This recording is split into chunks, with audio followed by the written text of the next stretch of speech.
ராதேகிருஷ்ணன்.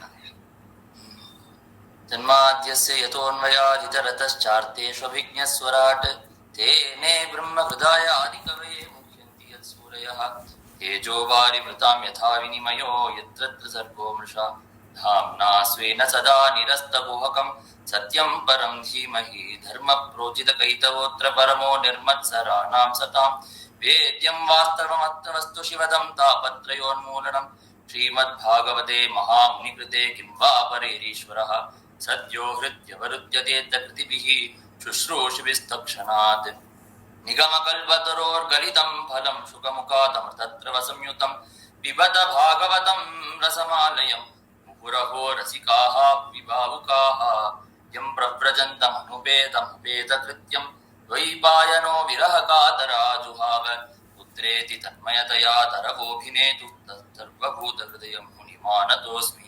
यस्वानुभावमखिलश्रुतिसारमेकम् अध्यात्मदीपमतितितीर्षतान्तमोऽन्तं संसारिणां करुणयाः पुराणगुह्यं व्याससूनुमुपयामि गुरुं मुनीनां नारायणं नमस्कृत्य नरं चैव नरोत्तमं देवीं सरस्वतीं व्यासं ततो जयमुदीरयेत् कृष्णाय वासुदेवाय देवकीनन्दनाय च नन्दगोपकुमाराय गोविन्दाय नमो नमः। स्मृते सकलकल्याणभाजनं यत्र जायते वृषस्तमजं नित्यं व्रजामि शरणं हरिं। हरे रामेति कृष्णेति नामसङ्कीर्तनं सदा लोकक्षेमाय कुर्वन्तं प्रेमिकं सद्गुरुं भजे। कलिकालोचितं धर्मं नामसङ्कीर्तनात्मकं निर्णेतमवतीर्णं तं प्रेमिकं सद्गुरुं भजे। नामकीर्तनमात्रेण प्रसन्नं कृपानिधिं भक्तकोलाहलं वन्दे भक्ताभीष्टफलप्रदं। गोपिका जीवनस्मरणं गोविन्दा गोविन्दा। दुर्लभो मानुषो देहः देहिनां क्षणभङ्गुरः तत्रापि दुर्लभं मन्ये வைகுண்ட பிரியதர்ஷனம் அப்படின்னு சொல்றா பாகவதத்துல. துர்லபோ மானுஷோ தேகா அப்படின்னா நம்மளுக்கு இந்த மனுஷ ஜென்மா அப்படின்னு கிடைச்சிருக்கிறது ரொம்பவே ஒரு துர்லபமான ஒரு அருமையான ஒரு விஷயம் நம்மளுக்கு கிடைச்சிருக்கு. துர்லபமானது மனுஷ ஜென்மா அப்படிங்கிறது. இப்படி இந்த மனுஷ ஜென்மா நம்மளுக்கு கிடைச்சிருக்கே, அதை வச்சு நம்ம என்ன பண்றோம்? இந்த மனுஷ ஜென்மா கொடுத்தது எதற்காக அப்படின்னு நம்ம பார்த்தோம்னா ஒருத்தர் ஒரு மணி இந்த மனுஷ ஜென்மா யூஸ் பண்ணிட்டு இருக்கோம். இப்போ ஒரு குழந்தைகள்லாம் இருக்கு அப்படின்னா அவ ஸ்கூல் போயிட்டு இருக்கா, ஒரு படிப்பு படிக்கணும் அப்படின்னு. காலேஜ் போறவா டிகிரி வாங்கணும்னு பாக்குறா. ஒருத்தர் ஒன்னு சில பேர் போயிட்டு சம்பாதிச்சு நான் வீடு கட்டணும்னு பாக்குறா, சில பேர் கார் வாங்கணும்னு பாக்குறா, சில பேர் என்ன கல்யாணம் ஆகணும்னு பாக்குறா, குழந்தை கல்யாணம் ஆகணும்னு பாக்குறா. இப்படி ஒருத்தர் ஒன்னொன்னு பின்னாடியும் ஏதோ ஒரு லட்சியத்தை வச்சுட்டு அதுக்கு பின்னாடி பெயிண்டு இப்படியே பெயிண்ட் இருக்கா. சரி, இப்படி பெயிண்ட் இருக்காளே, இந்த லட்சத்தை அடைஞ்ச முடியறதா அப்படின்னு பார்த்தா லட்சத்தை அடைய முடியறது. ஆனாலும் அந்த ஆர்ஜவம் குறையவே மாட்டேன்றது. ஏன்னா ஒண்ணு கிடைச்சிருது அப்படின்னா அது முடிஞ்ச உடனே இன்னொன்னு வேணும் அப்படின்னு ஒரு ஆசை இருந்துட்டேதான் இருக்கு. அதாவது நம்மளோட ஆசை கம்மியே ஆறுது இல்லை. ஒரு ஆசை நிறைவேறணும்னு இன்னொரு ஆசை வளர்றதே தவிர ஆசை அடக்கிறதுனால அந்த ஆசையை நிறைவேற்றதுனால அந்த ஆசை அடங்குறதா இல்லை. சோ சரி, நம்ம இவ்வளவு பிரயத்னம் பண்ணிட்டு இருக்கோம், மொத்த வாழ்க்கையுமே பிரயாசையாவே இருந்துட்டு இருக்கு, நம்ம எதையோ தேடி பெயிண்டே தான் இருக்கோம். கிடைச்சிடுறதா நம்ம பலனோட நம்ம கஷ்டப்படுற எஃபர்ட்க்கு என்ன பலன் வருது? அது நீடிச்சிருக்கா அப்படின்னு பார்த்தாலும் இல்லை. சரி, நீ கஷ்டப்பட்டு நீ டிகிரி வாங்கியிருக்க, நீ கஷ்டப்பட்டு உனக்கு வேலை கிடைச்சிருக்கு, இல்லை நீ கல்யாணம் பண்ணிட்டு இருக்க, வீடு வாங்கியிருக்க, எல்லாமே இருக்குனாலும் எல்லாரும் ஞானிகள் கேட்கிற ஒரே கேள்விக்கு தான் யாருக்குமே பதில் கிடையாது. இதெல்லாம் எவ்வளவு நாள் இருக்கு அப்படின்னு கேட்பாங்க. கடைசியிலே நம்ம சாகர காலத்துல நம்மளாம் இது எல்லாத்தையும் விட்டுட்டு தானே போறோம். நீ என்னதான் கஷ்டப்பட்டாலும் இதெல்லாம் உன் கூட இருக்கா, உன் கூட நீ எடுத்துன்னு போறியா அப்படின்னு கேட்டா எதுவுமே இல்லை. சோ எப்பவுமே நம்ம எதா இருக்கட்டும், நம்ம ஒரு short term goal long term goal சொல்லிச்சு. எப்பவுமே நம்ம இந்த லாங் டேர்ம் கோலை தான் நம்ம ப்ரையாரிட்டைஸ் பண்ணணும். எப்பவுமே அதுக்கேற்றதான் பண்ணணும். சரி, அப்படின்னா இந்த மனுஷ ஜென்மால லாங் டேர்மா என்ன இருக்கு, நம்மளால என்னத்தை இடிச்சு எடுத்து போக முடியும் அப்படின்னு கேட்டான்னா பெருமானோட திருவடி அடையிறது தான் ஒரே கோல். தட் இஸ் இந்த மனுஷ ஜென்மாவை விட மேல இருக்கிறது அப்படின்னா பெருமான் அடையிறதுங்கிறது மட்டும்தான் ஒரே லட்சியத்தை நம்ம எடுத்துன்னு போக முடியும். துக்காராம் மகாராஜா தான் சொல்றார், யாஜா சாட்டி கேலா ஹோத்தா அட்டாஹாச ஷேவடஜா திச கோடவாவா. யாஜா சாட்டி கேலா ஹோத்தா அட்டாஹாஸ் அப்படிங்கிறது. நீ இவ்வளோ அட்டாஹாசம் பண்ணிட்டு இது வாங்கணும் அது வாங்கணும் பண்றே, உனக்கு கடைசியில உனக்கு என்ன தேவை அப்படின்னு கேட்டால்னா ஷேவடஜா திச. ஷேவடஜா திசனா கடைசி நாள், கோடவாவா கூடனா மதுரமா இருக்கணும். நம்மளோட கடைசி நாள் மதுரமா இருக்கணும். மதுரம்னா என்ன? கடைசி நாள் மதுரம்னா என்ன? பெருமான் அடையிறது தான் மதுரமான இருக்கிறது தான். நம்ம கடைசி நாள் மதுரமா இருக்கணும் அப்படிங்கிறதுக்காக தான் நம்ம இவ்வளவு பிரயத்னம் பண்ணிட்டு இருக்கோம். சரி, இப்ப வந்து நம்மளுக்கு புரிஞ்சிருது லட்சியம் என்ன, நம்மளுக்கு வந்து பெருமாள் அடையணும் அப்படிங்கிறது எஸ்டாப்ளிஷ் ஆயிடுதுன்னா சரி அது எப்படி அடையணும் அப்படிங்கிறது தான் அடுத்த கேள்வி வருது. இதேதான் பரீட்சித் முதல்ல கேட்கிறார் ஸ்ரீ சுகர்கிட்ட போயிட்டு என்ன கேட்கணும் யஸ்ரோத்தபியா அப்படின்னு கேட்கறச்சேதான் முதல்ல ஸ்ரீ சுகர் த்விதீய ஸ்கந்தத்துல ஆரம்பிக்கிறார். யத் கீர்த்தனம் யத் ஸ்மரணம் யதீக்ஷணம் யத் வந்தனம் யத் ஸ்ரவணம் யதர்ஹணம்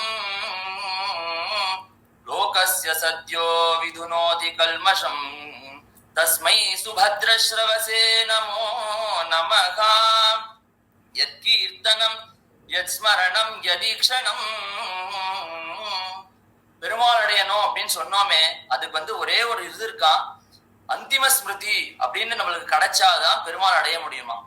இவ்வளோ பெரிய பரதர் இருக்கச்சே, பரத மகாமுனிவர் இருக்கச்சே அவ்வளோ கஷ்டப்பட்டும் கடைசி சாகர பரியந்தம் அவர் சாகரச்சே ஒரு மான நினைச்சு உயிரை விட்டதுனால அடுத்த ஜென்மா மானா எடுத்தாராம். அவருக்கு அவ்வளோ வாழ்க்கை கூட பண்ண என்ன புண்ணியமோ அவர் கூட்டின்னு போலையாம். சோ அந்திம ஸ்மிருதி அப்படிங்கிறது ரொம்ப முக்கியம் அப்படின்னு சொல்றாங்க. சரி, ஆனா அந்திம ஸ்மிருதிங்கிறது எப்படி நம்மளால சொல்ல முடியும்? இன்னைக்கு நம்ம எல்லாம் உட்காந்து இருக்கோம், சரி ஒரு டைம் எடுத்துட்டு சத்சங்கம் பண்ணலாம் அப்படின்னு நம்ம பண்ணிட்டு இருக்கோம். ஆனா இப்படியே எப்படி இருக்கும் அந்திம ஸ்மிருதியில இருக்கச்சே நம்மளோட மனசு இருக்கும், மனசு நம்மளோட இதுல கண்ட்ரோல்ல இருக்குமா, சுவசத்துல இருக்குமா அப்படின்னு கேட்டு அந்திம ஸ்மிருதி கிடைக்குமான்னு கேட்டு நம்மள கையில இல்ல. சோ அந்திம ஸ்மிருதியை நம்பி எப்படி இருக்க முடியும் அப்படிங்கறதுலதான் சொல்றார். யத் கீர்த்தனம் யத் ஸ்மரணம் யதீக்ஷணம். ஸ்ரவணம் ஸ்மரணம் கீர்த்தனம்னு இருக்கிற வாழ்க்கை பூரா கிட்டாக்காகவே வாழணுமா, கிருஷ்ணனுக்காகவே வாழணுமா. தவகதாமிருதம் தப்த ஜீவனம் எப்படின்னு கோபிகைகள்லாம் எப்படி இருந்தாலோ கிட்டாவை நினைச்சுட்டே எப்பவுமே வாழ்க்கை பூரா கிட்டாவை நினைச்சுட்டே கிட்டாக்காகவே வாழ்ந்தன்னா அப்புறம் கடைசியில கிட்டாவை தானே அடைய போறோம். இப்ப கார்த்தால எழுந்துட்டு பார்த்தீங்கன்னா பிரபோதம் கிட்டாக்காகவே பிரபோதனம், கிட்டாக்காகவே அப்புறம் நம்ம சமையல் பண்ணாலும் அது கிட்டாக்கு நிவேத்தியம் பண்ணோன்னு தான். சரி, அப்புறம் எடுத்துட்டு ஏதாவது பாராயணம் பண்ணாலும் அது கிட்டாக்காக, ஆபீஸ் போறது இல்ல ஸ்கூல் போறது அப்படின்னு இருந்தாலும் அங்க போனாலும் கிட்டாவே மனசுல வச்சுட்டு இருக்கிறது. ஆத்துக்கு வந்தா கிட்டாக்காக பாடுறது, கிட்டாக்காக டோலோத்சவம் பண்றது, கிட்டாக்காக சயனம் பண்றது, படுத்து தூங்கினாலும் கிட்டாவே கனவுல வந்துட்டு இப்படி மொத்த வாழ்க்கையே கிட்டா கிட்டா கிட்டான்னு கிட்டா கிட்டே நம்ம எடுத்துட்டோம்னா அப்புறம் நம்ம ஆயுள் விடுறச்சே நம்ம எங்க போறோம், கிட்டா தான் நம்ம அழைச்சிட்டு போறோம், பாகவதத்துக்குள்ளதான் நம்ம போறோம் அப்படின்னு சொல்றாரு. யத் கீர்த்தனம் யத் ஸ்மரணம் யதீக்ஷணம். சங்கம் இருந்தா சரி, நம்மளுக்கு எல்லாம் ஒரு சத் சங்கம் அமைஞ்சு அந்த சங்கத்தோட இருந்தாலும் நம்மளுக்கு பக்தி தான் பண்ண போறோம். சங்கம் இல்ல நம்ம ஐகாந்தியமா இருக்கும் அப்படின்னாலும் ஐகாந்தமா உட்காந்து நம்ம பாட்டு பாராயணம் பண்ணிட்டு உபன்யாசத்தை கேட்டு அப்படியே கிட்டாவே வாழ்ந்துட்டு இருக்கணும் அப்படின்னு சொல்றார். ஸ்ருண்வன் கிருணன் சம்ஸ்மரயன் சிந்தயன். கிட்டாவோட அவதாரம் மறைச்சேவே, கிட்டாவோட அவதாரமே இந்த மாதிரி ஸ்மரணீயமான லீலைகள் பண்றதுக்காக தான் கிட்டா அவதாரமேவான். கிட்டா கர்ப்பத்துல கிருஷ்ணன் வந்து கர்ப்பத்துல இருக்கச்சே, தேவகி கர்ப்பத்துல இருக்கச்சே தேவர்கள்லாம் வந்து ஸ்தோத்தி பண்றாலாம்.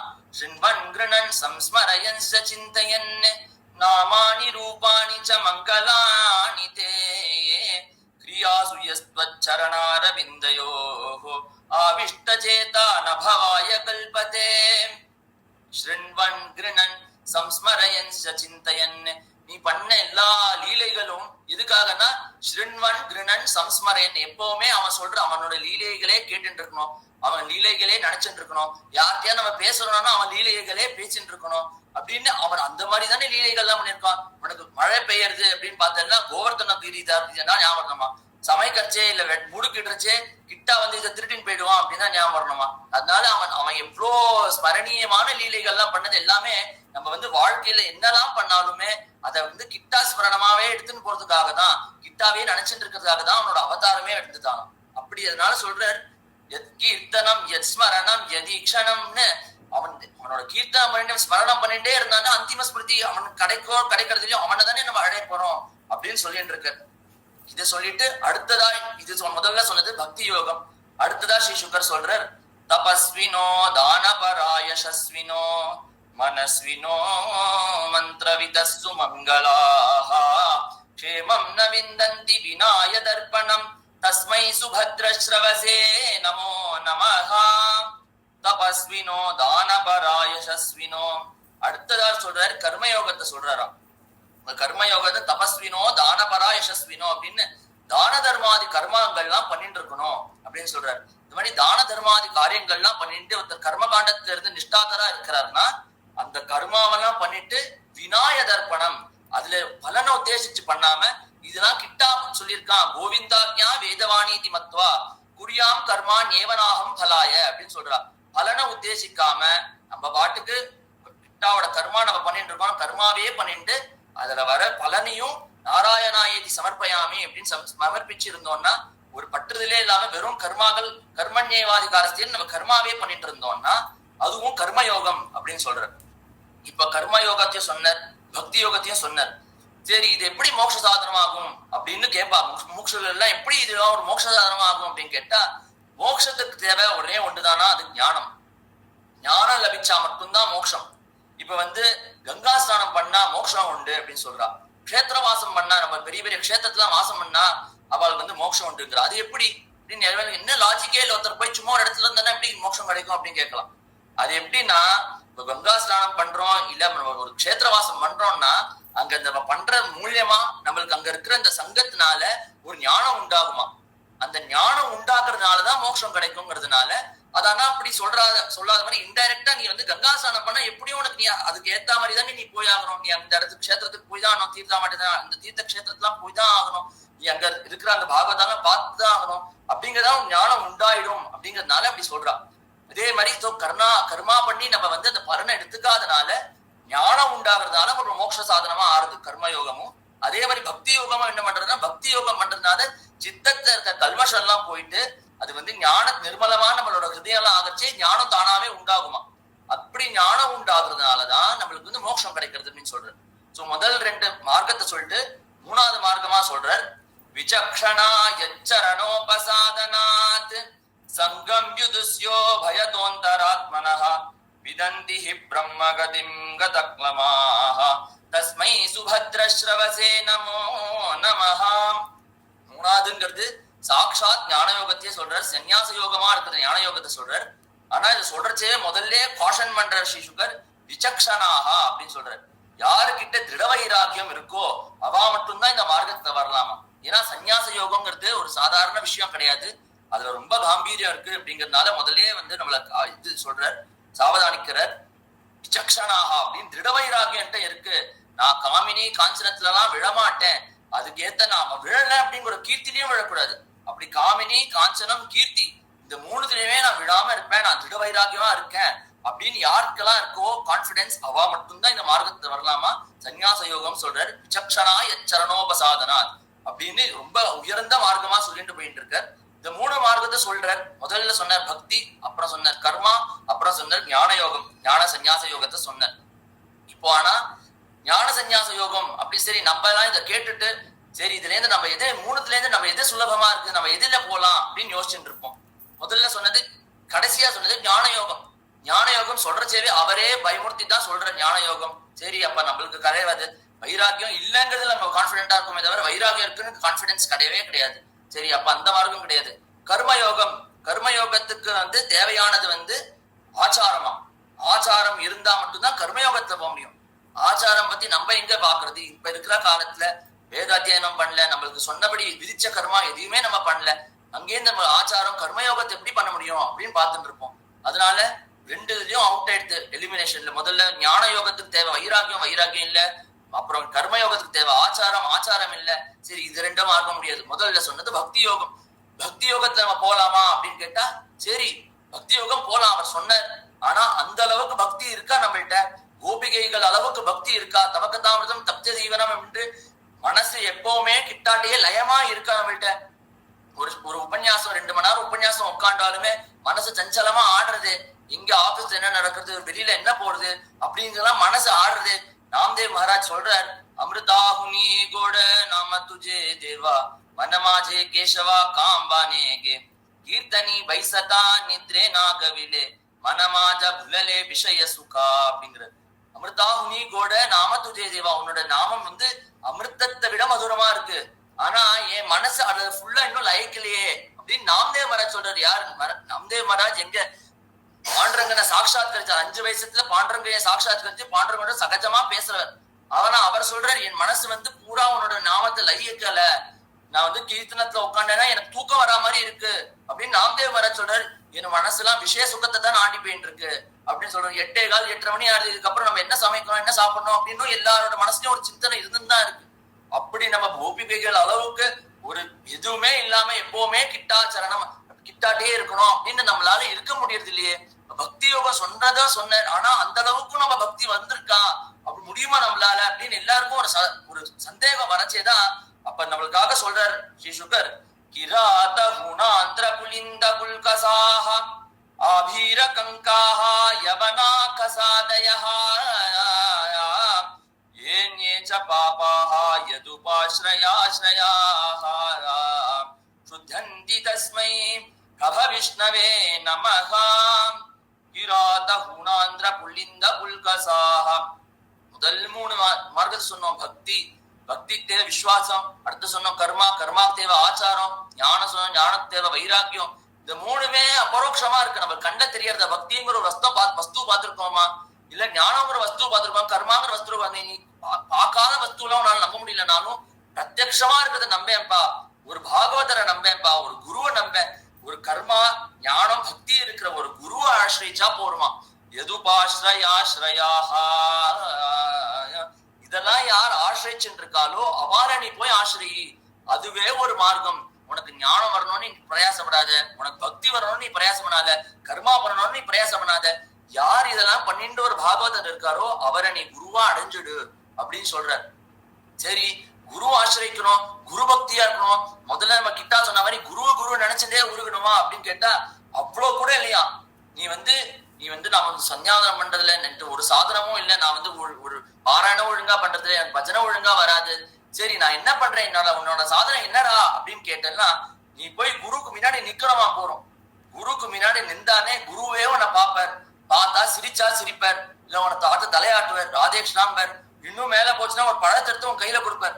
அதுவே போருமா, ஒரு மோட்சம் கிடைச்சிருவான். சரி, நீ என்ன பண்ண, உன்னோட சாதனை என்ன அப்படின்னு கேட்டேன்னா, நான் குரு அபிமானத்துக்கு பாத்திரமா இருந்தேன் அப்படிங்கிறது மட்டும்தான் உன்னோட சாதனை. நீ எதுவுமே பண்ண வேண்டாம், உன்னை நீ பக்தி பண்ணல, எதுவுமே பண்ணல, ஞானம் இல்லை உன்ட்ட. என்ன பண்ண, மலை மாதிரி போய் குருக்கு முன்னாடி நின்ற. குரு என்னை பார்த்து சிரிச்சார்.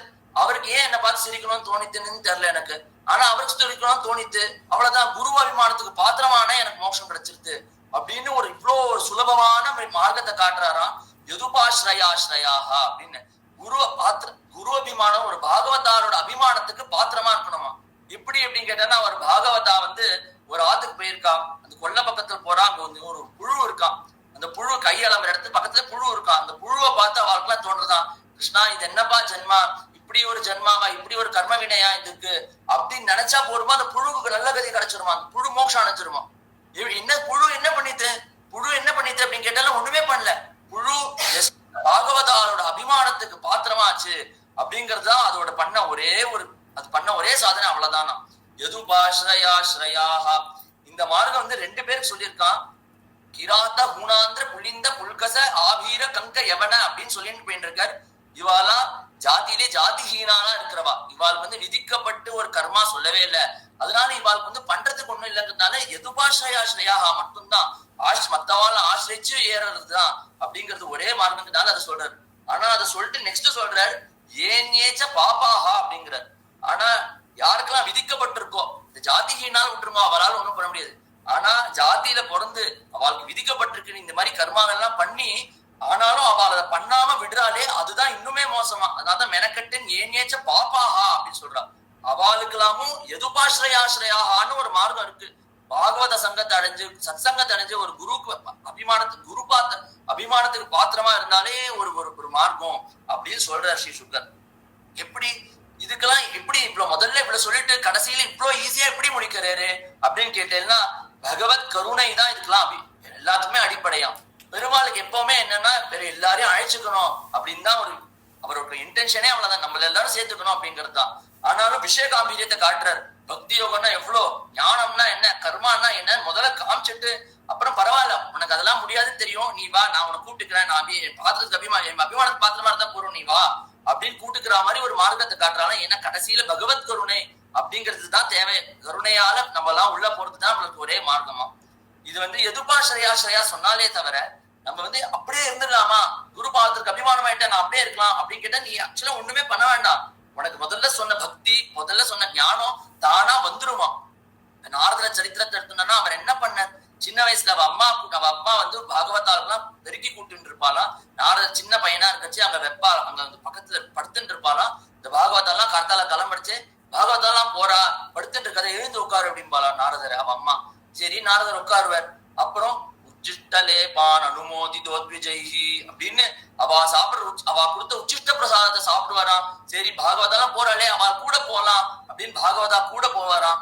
அதனாலேயே அவருக்கு வந்து அந்த பாகவதா சொல்ற கதையெல்லாம் சரி கேட்கணும் போல இருக்கே, பாகவதா சொல்ற அந்த கதையை கேட்போம் அப்படின்னு கேட்டு அதுலயே லயிச்சு போய் அப்படியே அந்த மார்க்கத்துக்கு வந்துருவான். நானா போயிட்டு நான் பக்தி உண்டாக்கிக்கணும், எனக்கு ஞானம் உண்டாக்கிக்கணும், நீ ஒன்னும் சாதனை பண்ண வேண்டாம், நீ சாது சேவை பண்ணு, சாதுக்களுக்கு கைங்கரியம் பண்ணாலே போறோம், மற்றதெல்லாம் தானா ஆர்கானிக்கா வரும், நீ போயிட்டு ஒன்னும் பிரயாசம் பண்ண வேண்டாம் அப்படிங்கறதால இந்த மார்க்கமே.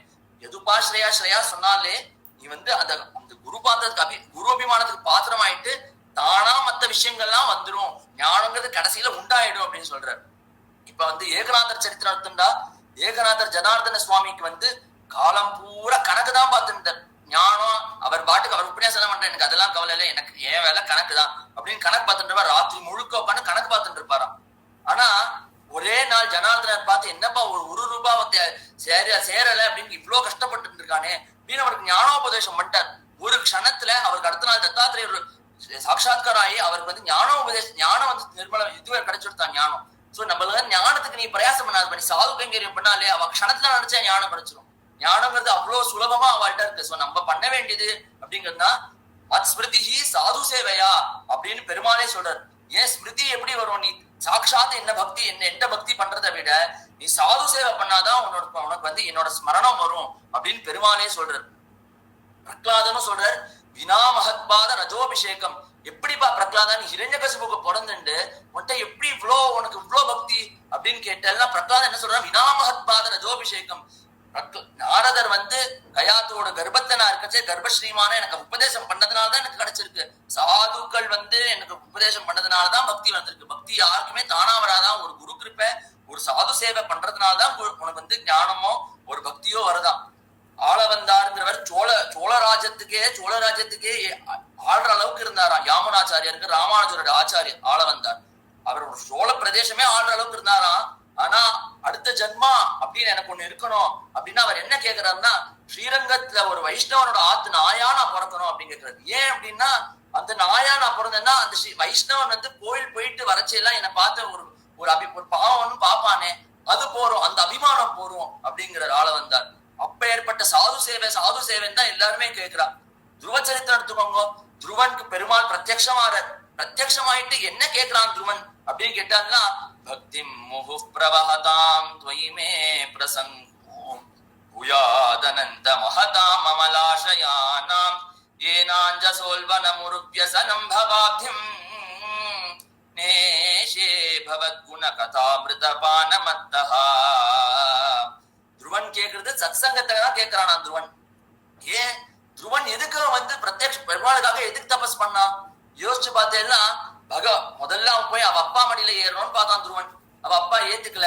சுருச்சி அம்மா அவனை திட்டி, நீ போய் என்னோட கர்ப்பத்துல பிறந்தாதான் உனக்கு கிடைக்கும் அப்படின்னு சொல்றா. அப்புறம் அவன் போயிட்டு சுனீதிட்ட போனான்னா சுனீதி அம்மாவும் சொல்றா, நானும் உங்க அப்பாவும் உன்னோட சாஸ்வதமான அப்பா அம்மா இல்லப்பா, உனக்கு வந்து பெருமாள் தாயார் தான் உன்னோட சாஸ்வதமான அப்பா, நீ அவளை போய் அடைஞ்சுக்கோ அப்படின்னு சொல்றா. அப்படி ஒரு விரக்தியை விட்டுட்டு இந்த உலகம் வேண்டாம் அப்படின்னு தான் துருவன் போயிட்டு தபஸ் பண்ணான். ஆனா பெருமாள் வந்துட்டார் அப்படின்னா அவன் என்ன கேட்டிருக்கணும், என்னோட அப்பா அம்மா எனக்கு இங்க இருக்கிற பரிவாரம் யாருமே என்ன வேண்டான்னு சொல்லிட்டா, நீங்க தான் என்ன எடுத்துக்கணும், என்ன கூட்டின்னு போயிடுங்க அப்படிதானே கேட்டிருக்கணும். அவனா அப்படி கேட்கலையா, அவன் சத்சங்கம் வேணும் அப்படின்னு தான் துருவன் கேட்டிருக்கான். அப்படின்னா சத்சங்கத்தோட என்ன பெருமை, துருவன் பெருமாள் அடைஞ்சுட்டானா அப்படின்னு கேட்டாலும் இல்லையா. ரெண்டு முக்தி இருக்கு. ஒண்ணு சத்யோ முக்தின்னு இருக்கு, ஒண்ணு கிரமமுக்தி அப்படின்னு இருக்கு. சத்யோ முக்தினா உடனே பெருமாள் அழைச்சுக்கிறது, கிரமமுக்தினா நீ மொத்தமா உன் வேலையெல்லாம் முடிச்சு தேகாவசானி நீ கடைசியில உனக்கு ஆயுள் எவ்வளவு இருக்கும் அதை முடிச்சுட்டு தான் பெருமாள் அழையிறது. துருவனுக்கு வந்து பெருமாள் 36,000 வருஷம் ஆயுள் வந்து அனுகிரகித்தாராம். 36,000 வருஷம் துருவன் இந்த பூலோகத்தை இருந்துட்டு சத்சங்கத்தை இருந்துட்டு பக்தி தான் பண்ணானே தவிர பெருமாள் அப்பவே அடைஞ்சிடலையா. அது முடிஞ்சும் பெருமாள் அடைஞ்சாரான்னு கேட்டேன்னா இல்ல, துருவஸ்தானத்துக்கு போயிருக்கான். துருவஸ்தானத்துக்கு எதுக்கு போயிருக்கான் அப்படின்னா அங்க சப்தரிஷிகள் என்ற சத்சங்கம் அங்க இருக்கு. அதனால சப்தரிஷிகளோட உட்காந்து பெருமாள் பாடிட்டு இருக்கலாம் அப்படிங்கறதுனாலதான் அவன் துருவன் வந்து சத்சங்கத்தை கேட்கிறான். அப்படி வந்து நம்மளுக்கு இருக்கிற மகான்கள் யாருமே வந்து சத்சங்கத்தை தான் நான் சொல்றா. சாட்சாத் பெருமாள் அடைஞ்சாலும் கூட பெருமாள் உட்காண்டா பெருமாளை பத்தி யார் பேச போறா? பெருமாள் பார்த்துட்டு இருக்கலாம், நம்மளுக்கு தெரிஞ்சா பார்த்துட்டு இருக்கலாம். ஆனா சத்சங்கத்துல போய் உட்காண்டெல்லாம் பெருமாளோட பெருமை எல்லாம் சொல்லிட்டு இருப்பா.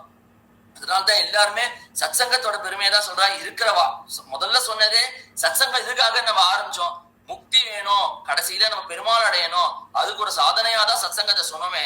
ஆனா இவ்வளவு பக்தாலாம் ஒரு படி மேல போயிட்டாலாம். சத்சங்கம் கிடைச்சிடுத்துனா இந்த முக்தியே வேண்டாம் அப்படின்னு சொல்றார். துக்காராம் மகாராஜ் ஒரு அபங்கத்தை சொல்றார்.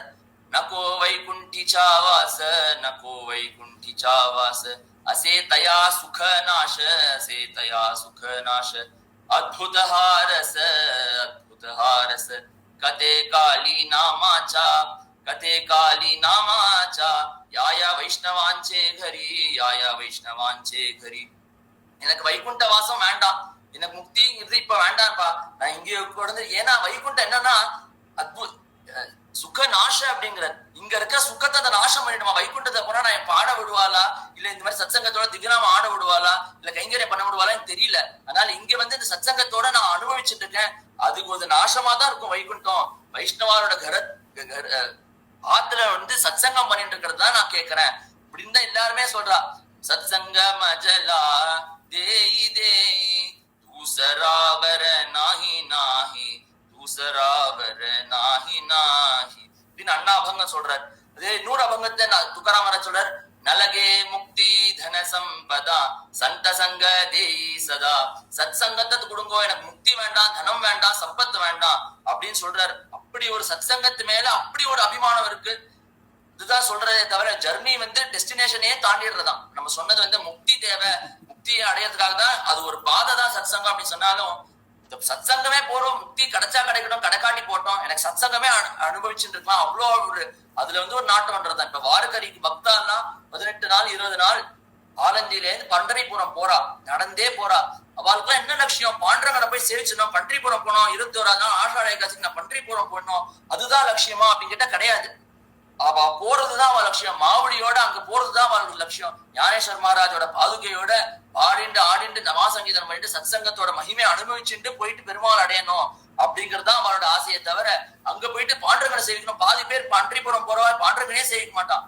அவ வந்து பாண்டரங்க வந்து சத்சங்கத்துல வந்திருக்கே நான் பார்க்கணும் அப்படின்னு வருவானா. யா சுகா காரணே தேவ வேடாவலா வைகுண்ட சோடுனி சந்த சதனி ராஹிலா. நீங்க வைகுண்டம் போக வேண்டாம் முதல்ல சொன்னேன். அதுக்கு அடுத்தபடி போறோம்னா வைகுண்டத்தை விட்டுட்டு பாண்டரங்க இங்க வராலாம், பெருமாள் இங்க வராலாம். வைகுண்ட சோடோனி சந்த சதனி ராஹிலா அப்படின்னு வைபவமா நடந்துட்டு இருக்கேன். வைகுண்டத்துல நான் என்ன பண்ணிட்டு இருக்கேன் அப்படின்னு பாண்டரங்க அங்கே கிளம்பி கீழே வரான். சந்த சதனி எல்லாம் எங்க நடந்துட்டு இருக்கு? சந்த சாது சங்கல் இதெல்லாம் எங்க இருக்கு? நாகம்மசாமி வைகுண்டே நயோகி ஹிருதேரவாஹு மத்பக்தாக எத்திர காயந்தி தத்ரிஷ்டாமி நாரதான் பெருமாள் சொல்றாரு. அப்படி சத்சங்கம் எங்க நடக்கிறதோ அங்கதான் வரணும் அப்படிங்கிறார். கடைசியில துக்காராம் மகாராஜோட ஒரு அபங்கம் சொல்றாரு. துக்காமனே முக்தி பரிநேலி நோவரி ஆத்தா திவசச்சாரி கேலி மேலி அப்படிங்கிறார். அப்படி நம்ம சொல்லிட்டு இருக்கோம் முக்திக்காக தான் நீ இவ்வளவு பிரயத்னம் பண்ற, அதுதான் உனக்கு கிடைச்ச ஒரே லட்சியம் தான் நம்ம ஆரம்பிச்சோம். அவர் என்ன சொல்றாருன்னா, எனக்கு முக்திங்கிறது எனக்கு எழுதி வச்சாச்சுப்பா, எனக்கு வந்து கல்யாணம் ஆயிடுச்சு, முக்திங்கிற ஒரு விஷயத்தோட எனக்கு கல்யாணமே ஆயிடுச்சு. எனக்கு என்ன, எனக்கு தெரியும் நான் தேகாவசானத்துல பெருமாள் பாண்டரங்கனை தான் நான் அடைய போறேன்னு எனக்கு தெரியும். அதுக்கு முன்னாடியே அவன் வந்து எனக்கு கூட்டின்னு போறதான் அவன் பார்த்துட்டு இருக்கான். அதனால இருக்கிற 4 நாள் இங்க எவ்வளவு நாள் இருக்கணும் நம்ம பூலோகத்தை கேலி மேலி அப்படிங்கிறார். பலாட்டின் தான் இருக்கணும் அப்படின்னு. அவர் பலாட்டுன்னா அவருக்கு என்னன்னா சாது சங்கம், பாண்டரங்க பஜனை பண்ணிட்டு இருக்குது, ஆடி குவாதி நம்ம பாடிட்டு இருக்கிறது அப்படிங்கிறதுதான் அவங்களுக்கு ஒரு விஷயமா சொல்றாரு. அதனால சத் சங்கம்ங்கிறது நம்மளுக்கு முதல்ல ஒரு பாதைக்காக இருந்தது, முக்தி அடையறதுக்காக ஒரு பாதையா இருந்தது. அதனால அது அவ்வளோ ஒரு மேல சொல்லி சத்சங்கம் கிடைச்சா போறோம், உனக்கு முக்தி கிடைச்சா ஓகே, கிடைக்கலனாலும் பரவாயில்ல, சத்சங்கம் கிடைச்சா போறோம் அப்படின்னு தான் சொல்லிட்டு இருக்கா. நீங்க பாகவதம் எடுத்துக்கோங்க, என்ன எடுத்துட்டாலுமே ருத்து சரித்திரம் எடுத்துனா சத்சங்க மகிமா தான் சொல்றா, ருத்ரகீர்த்தம் எடுத்துனாலும் சத்சங்கமை தான் சொல்றா. க்ஷணார்த்தேனாபி துளையே நஸ்வர்க்கம் நா புனர்பவம் பகவத் சங்கி சங்கிய மர்த்தியானாம் கிமுதாசிஷ அப்படின்னு சிவனே சொல்றார். க்ஷணார்த்தேனாபி துளையே, அரக்ஷணம் கிடைச்சா கூட சத்சங்கத்தை நம்ம கிடைக்கணும் அப்படின்னு தான் சிவபெருமானே அதுதான் வேண்டிக்கணும் அப்படின்னு சொல்றா. அதனால சாக்ஷாத் பகவான் அடையணும், நமக்கு டைரக்டா ஞானம் வரணும், எனக்கு பக்தி வரணும்ங்கிற ஒரு பிரார்த்தனையும் இல்லை, பிரார்த்தனை காமியார்த்தமாவும் இல்லை. எனக்கு பிரார்த்தனைன்னு ஒண்ணு இருக்குன்னா உன்னோட சங்கம் கொடு, உன்னோட பக்தாலாம் உன் பெருமையை பாடிட்டு இருப்பா, அவள்கிட்ட என்னோட இருக்க விடு, அவள்கிட்ட அவளுக்கு நான் முடிஞ்ச வரைக்கும் நான் கைங்கரியத்தை பண்ண விடு. அப்படி கைங்கரியத்தை பண்ணிட்டே இருந்தாலே எனக்கு போறோம். ஏன்னா ராமரோட விபீஷண சரணாகதி சொல்லிட்டு இருக்கிறதே சொல்றாராம், பரித்யக்தா மயாலங்கார் ராஜ்யானிக்கு தனானிச்ச அவத்கதம் ஹி மே ராஜ்யம் அப்படின்னு விபீஷணர் எல்லாத்தையும் விட்டுட்டு ராமர் கிட்ட வர்றார். ஆனா ராமர் என்ன பண்றாருன்னா, ராமர் ஒரு சபையை கூட்டிட்டு என்ன பண்ணணும், இவனை எடுத்துக்கலாமா வேண்டாமா அப்படின்னு விபீஷண சரணாகதி ராமானுஜர் உபன்யாசம் பண்ணிட்டு இருக்காராம். அப்ப ஃபர்ஸ்ட் ரோல உட்காந்து இருந்தாரா பிள்ளையவரங்கா வினிதாசர் அப்படின்னு தனுர்தாசர். அவர் எழுந்து கிளம்பலான்னு போயிட்டாராம். ராமானுஜர் கேட்டாரா, இப்படி இது ஒரு முறை இல்லையே, காலக்ஷேபம் நடக்கச்சு எழுந்து போறதுங்கிறது என்ன ஆச்சு அப்படின்னு கேட்டார்ல. அவர் சொல்றாரா தனுர்தாசர், அப்படி எல்லாத்தையுமே விட்டு லங்கை விட்டார், அவரோட மனையை விட்டார், அவரோட ராஜ்யத்தை விட்டார், சுகத்தை எல்லாத்தையும் ராமா அப்படின்னு வந்தவருக்கே அவ்வளவு ஒரு சபையை போட்டு அவனை கூட்டுக்கலாமா வேண்டாமா சொல்லி சுக்ரீவன் வேண்டான்னு சொல்றது, ஹனுமார் வேணும்னு சொல்றது, அப்புறம் ராமர் தன்னோட கருத்தை சொல்லி ஒரு ஃபுல்லா டிஸ்கஷனுக்கு அப்புறம் தான் அவனை ஏத்துக்கிறான். அப்படின்னா நான் எங்கேருந்து என்ன ஏத்துக்கப்படுறாரு ராமர், நான் எதுவுமே விட்டா பாட முடியாதுனால விடவும் முடியாது, இன்னைக்கு எங்க கிடைக்கப்படுது அப்படின்னு ராமர் ஏத்துப்பாரா அப்படின்னு சொல்றச்சே ராமானுஜர் சொல்றாரா, அது ராமர் கோஷ்டி, இது ராமானுஜர் கோஷ்டிப்பா, நீ சத்சங்கத்தை அடைஞ்சிட்ட, நீ பெருமா ஏத்துப்பாரா வேண்டாம் சொல்ற, ராமானுஜர் கோஷ்டியில எல்லாருமே உண்டு அப்படின்னு சொல்றா. அப்பேற்பட்ட சத்சங்கத்துக்கு நம்மளுக்கு எப்பவுமே கிடைச்சுட்டே இருக்கணும் அப்படிங்கறதுதான் ஒரே பிரார்த்தனையோட நம்ம எல்லாருக்குமே இந்த மாதிரி சத்சங்கம் கிடைச்சுட்டே இருக்கணும் அப்படின்னு நம்ம பெருமாளையும் கிருஷ்ணரையும் கிட்டானாவையும் நம்ம எப்பவுமே வேண்டிகிட்டே இருப்போம். ராதே கிருஷ்ண. கோபிகா ஜீவன ஸ்மரணம் கோவிந்தா கோவிந்தா. பிரேமிகேந்திர சத்குருநாத் மகாராஜ் கி ஜெய். ராதிகா ரமண பக்த கோலா ஹலலால்